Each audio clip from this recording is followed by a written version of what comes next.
தோல்வி நிரந்தரம் அல்ல, நிச்சயம் மீண்டும் வென்று காட்டுவோம்.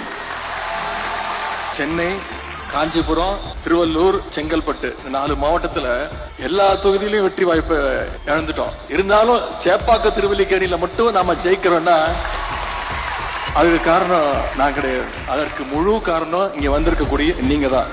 இன்னைக்கு இந்த புதிய அரசு பொறுப்பேற்று 25 நாள் ஆச்சு. உருப்படியா ஏதாவது ஒரு திட்டம் கொண்டு வந்திருக்கீங்கன்னு சொல்ல முடியுமா? ஏற்கனவே டியூட்டியில இருக்கக்கூடிய போலீஸ் வேனுக்கு வெறும் ஸ்டிக்கரை மாட்டி சிங்கப்பெண் திட்டம் அப்படி ஒரு திட்டத்தை கொண்டு வர போறோம் சொல்லி அதையும் கொண்டு வர முடியாத நிலைமையில தான் இன்னைக்கு இந்த ஆட்சி நடந்துட்டு இருக்கு. அதாவது ஒரு கூடுதல் செலவு இல்லாத ஒரு திட்டத்தை கூட தொடங்கி வைக்கிறதுக்கு வக்கில்லாத ஒரு சோஃபா மாடல் ஆட்சி இன்னைக்கு நடந்துகிட்டு இருக்கு. 2021 நம்ம தலைவர் முதலமைச்சர் பொறுப்பு ஏற்கும் போது மகளிருக்கு விடியல் பயண திட்டம் முதல் கையெழுத்து போட்டார். கொரோனா நிவாரண நிதியா ஒவ்வொரு ரேஷன் அட்டைக்கும் 4000 ரூபாய் கொடுத்தார் நம்முடைய தலைவர். ஆவின் பால் லிட்டருக்கு 3 ரூபாய் குறைச்சாரு. பெட்ரோல் விலையா 2 ரூபாய் குறைச்சோம். இங்க இருக்கக்கூடிய ஆளுங்கட்சி இன்னைக்கு 108 இடங்கள்ல வெற்றி பெற்று இருக்கிறாங்க. ஓட்டு போட்ட மக்களுக்கு யாரு சட்டமன்ற உறுப்பினர்னு தெரியாது. இன்னும் சொல்ல போனா மக்களுக்கு இல்ல, இப்ப இருக்கக்கூடிய முதலமைச்சருக்கு யார் சட்டமன்ற உறுப்பினர் யார் அமைச்சர்னு தெரியாது. சவால் வர்றேன், ஜெயிச்சவங்க எல்லாம் யாரும் தெரியுமா? இப்ப அமைச்சர் இருக்கிறவங்க யாரும் தெரியுமா?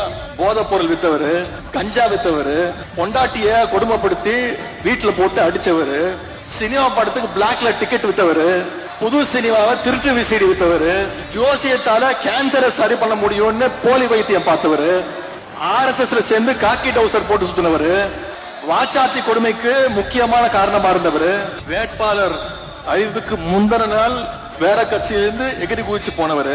இவங்க எல்லாம் இன்னைக்கு ஆளுங்கட்சியுடைய சட்டமன்ற உறுப்பினர்கள், அமைச்சர்கள். இவங்க பேரும் முதலமைச்சருக்கு தெரியாது. அது வேற இருக்கா? லாட்டரி டிக்கெட் வித்தவர பழமொழி சொல்லுவாங்க, ஒரு கோமாளி அரண்மனைக்கு போறதாலேயே அவன் அரசன் ஆயிட மாட்டான், அந்த அரண்மனை தான் சர்க்கஸ் கூடாரமாக மாறிவிடும் அப்படின்னு ஒரு பழமொழி சொல்லுவாங்க. இன்னைக்கு அது நடந்துகிட்டு இருக்கு, கண்ணு முன்னாடி நடந்துகிட்டு இருக்கு. ஆனா ஒரு கோமாளி இல்ல, எல்லாமே கோமாளி.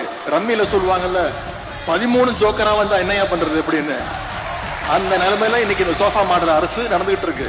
சிஎம் சார் நன்றி சொல்றதுக்காக திருச்சிக்கு போனாரு. இங்க பெரம்பூர்ல ஜெயிச்சிருக்காரு. இங்க இருக்கக்கூடிய பெரம்பூருக்கு போய் நன்றி சொல்றதுக்கு வக்கில்ல. இதுவும் நான் சொல்லிதான் போனாரு. சட்டமன்றத்தில் நான் சொன்னேன், திருச்சிக்கு போய் முதல்ல நன்றி சொல்லுங்க. 20 நாள் முன்னாடி சொன்னேன். போனாரு, நன்றி சொன்னாரா? திருச்சி கிழக்குல இன்னும் 6 மாசத்துல இடைத்தேர்தல் வர போகுது.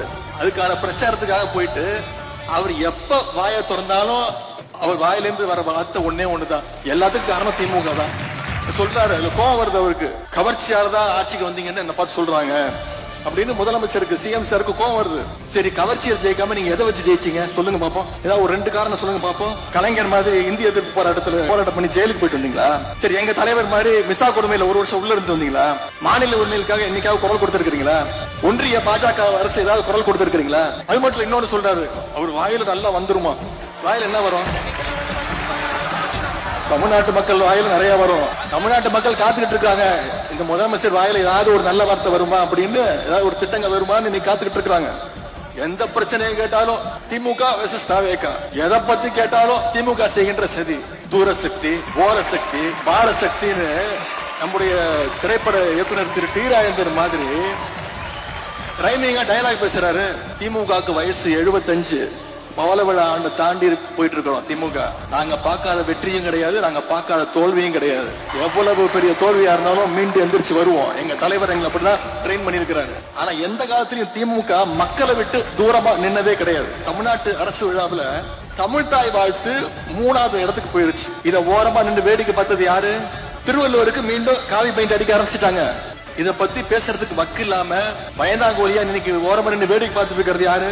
குழந்தையில இருந்து பாட்டி வரைக்கும் பாலியல் வன்கொடுமையால எல்லாரும் பாதிக்கப்பட்டு இருக்காங்க. இத பத்தி எல்லாம் பேசினா முதலமைச்சர்களுக்கு கோபம் வருது. என்ன தெரியுமா சொல்றாரு?